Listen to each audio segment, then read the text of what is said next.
In today's video, I'm going to teach you how to publish a Weebly website. If you've already finished building your site and you're ready to make it live on the internet, Weebly makes the process very straightforward. Before you actually publish, the first thing to think about is your website address because that determines where visitors will find your site online. If you're using Weebly's free plan, you'll need to choose a free address in the yoursite.weebly.com format. This is the quickest option if you just want to get your site online right away.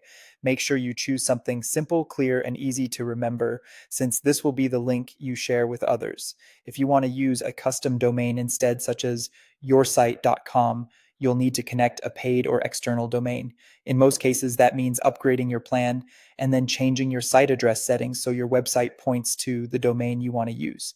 This is a good option if you want a more professional web address for a business, portfolio, or brand. Once your domain choice is sorted out, go ahead and click Edit Site. This will open the Weebly editor where you can access the controls needed to publish your website.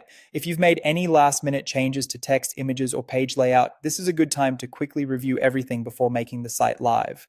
When you're ready, look to the upper right corner of the screen and find the blue Publish button. Click that button to start the publishing process. This tells Weebly to take the version of the site you've been editing and push it live so other people can view it online.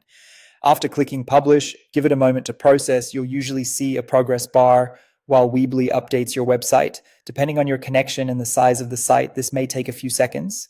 It's best to wait until the process fully completes so you know the live version is up to date. Once the progress bar finishes, Weebly will provide a link to your live site. Click that link to open the published version and confirm everything looks the way you expect. This is an important final check because it lets you verify that pages load correctly and that your site is now publicly accessible.